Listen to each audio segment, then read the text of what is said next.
Yeah, well, we get this Friday night after party started on the NBA hardwood. Steph and the Warriors trying to become the second 10 seed to make the playoffs through the play-in. They ventured into the desert for a run with the Suns. Devin Booker. Oh, watch out, coming through the lane. Colin Gillespie to Booker. Suns led it 33-15 after one. Second quarter, turnover. Jalen Green, dunk. All of a sudden, now the Suns have a double-digit lead. Steph got the steal. You know he's going to pull up, right? You know he's going to pull up. Knocks down the three. Not a great shooting night overall for Steph, but his squad was down just 7. And off the miss here, Brandon Pujimski is there for the putback, so it's a 5-point game. Right before the end of the half, though, Green fadeaway 3. So the Suns are up 50-45 at the half. But in the third quarter, Green starts going cuckoo for Cocoa Puffs. Knocks down that 3. The lead is 14. And then here, another 3. I mean, that is deep. Now it's a 10-point advantage. And then, like, oh, there's more to the game than threes, right? The drive, the finish. Suns are up 78-69 after 3. 8 minutes to go in the game. Booker, he finds a hot hand. Oh, when it's your night, it's your night. And the night belonged to Green. A game-high 36 points. And the Suns led it 92-78. We're still in the fourth quarter. Booker, pull up, bucket. He had 20 points, 8 assists. The Suns extend the lead. It's pretty much over, right? Well, here we go. Draymond fouls Book. Book didn't like the foul, so he and Draymond are going back and forth while Book was trying to shoot the free throws. He had to be held back. It gets escalated. They would continue to talk, and guess what? They both end up getting ejected. Like, look at Draymond. You out of here, I'm out here. Now he's trying to get the crowd to boo him louder. Come on, you can do better than that. He's a multi-time champion. Suns get the win, and they end the series and the season for the Warriors. Towards the end of the game, you and Draymond and Steph kind of did a group hug. What was that moment like, and what message was shared in that huddle? None of your business. I mean, I was kind of fighting it, to be honest. You always have. We've lost games. You've ended your season a lot of different ways, and you've had those moments on the sideline where you go up and down and, you know, thank everybody for what they've poured into the year.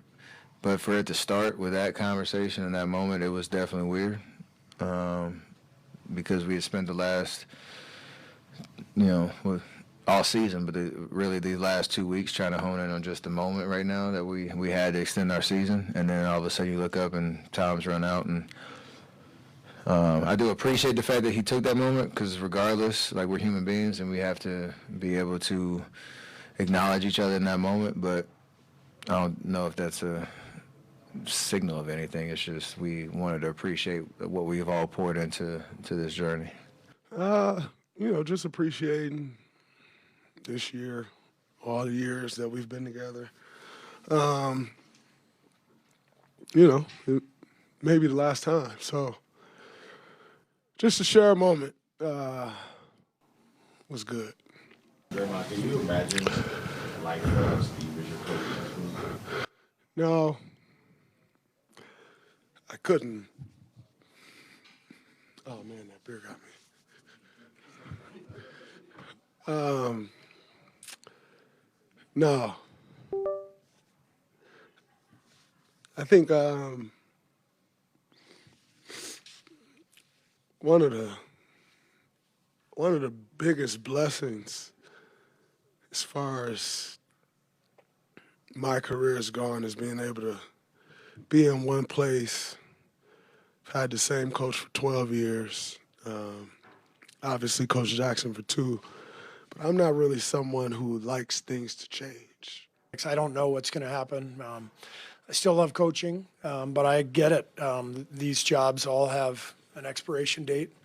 There's a run that happens, and when the run ends, sometimes it's time for new blood and new ideas and all that. And if that's the case, then I will be Just nothing but grateful for the most amazing opportunity any person could have to coach this franchise in front of our fans in the Bay, and to coach Steph Curry, to coach Dre, the whole group. So it may still go on. It may not. I don't know at this point. But we all need to step away a little bit and then reconvene. It's going to be an interesting few weeks for Golden State after this season ended. Well, if you go back to 2022, when the Warriors won their 4th title with Steve Kerr as the head coach, well, it's been a struggle since then, because over the last 4 seasons, they've missed the playoffs twice, and they've yet to reach the conference finals again.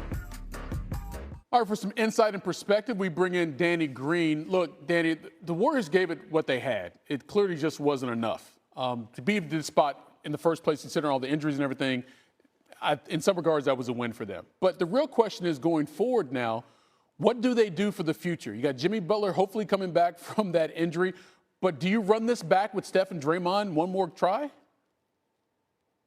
I mean, I guess it depends, right? I mean, I would. I think I'd let them guys ride it out till they retire, but you still kind of want to win. You want to put Steph in position to find ways to be a contender again, right? And the fact that they won that Clippers game, I think it dropped their draft percentages or to get in the lottery in a top 5 pick about 7% or so. So now you can't really build through the draft as much as you would like to, but you got to figure out ways to do so. So if you use that draft pick, if you get a good one and pieces, you got to make some miracle happen and get somebody big time. There is a Giannis Antetokounmpo out there that might be available in the near summer. So that's somebody you can try to go get again, or figure it out of how you can give up some other pieces to try to build through the draft again, how you did with Steph, Draymond, and company. So, all right, so real quickly then, Draymond, Steph, and a healthy Jimmy Butler at this stage of their respective careers, you don't think that's enough, though, alone to get them back to the Western Conference Finals? No, and even when Jimmy comes back, it's going to be some time, probably halfway through the season next year. Right. He's going to take some time to get a rhythm. And they're also a year older. So as good as they are going to be great. But another year on top of that, I don't know how healthy they stay throughout the 82.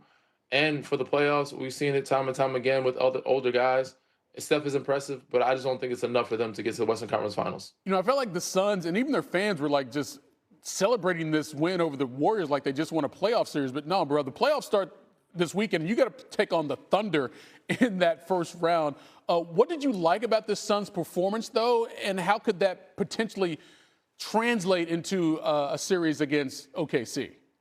Well, congratulations. You guys did win. You got to the playoffs, so it is big. Last year, they were not in the playoffs. True. But you got the Oklahoma City Thunder in the first round, so it's going to be a tough one. I like what Phoenix does, though. They play hard. They play well together. They share the ball. They move. Shout out to Coach Jordan Ott. He's got them playing at an unbelievable level and just together. So he's obviously Coach of the Year candidate for a reason. I think Thiago Splitter should be in that conversation as well. But those two guys have done a great job with their respective groups and done better what people have expected. Jalen Green was great tonight, so it was fun to watch them play, and I like to see how much of a fight they can put up for OKC. Yeah, 1 versus 8 matchup, and that 1 seed is also the defending champions. Danny, sit tight. We got a little more from you coming up here in a second. Also in action Friday, the Hornets and Magic trading jumpers in Orlando, looking to claim the 8th seed in the East in a first-round matchup with the Pistons. Hornets, by the way, were 3-1 versus the Magic this season, and maybe that made Orlando mad because they jumped on the Hornets like they owed them money. Paolo Banchero with the finish. And then Jalen Suggs kicks out to Banchero, drives, dumps it off to Wendell Carter Jr. 10-0 run for the Magic, and they would not look back. Still in the first quarter, Banchero, how about that pass to Carter in the corner? Carter had 10 of his 16 points in the opening frame. Magic up 12. Then Suggs, Banchero, another 10-0 run, capped by that 3. The Magic up 22 points after the first quarter. Second quarter, the lead is already 30. Franz Wagner with the tip, the push, the lob to Suggs. Suggs had 12 points in the first half. And then right before the end of the half, LaMelo Ball was coming off a 30-piece against the Heat. But Carter's like, not here, not tonight. In the first half, Charlotte finished with more total turnovers, 14, than made field goals, 13. It was 68-37 at the break. Third quarter, Suggs, Banchero, get out the way.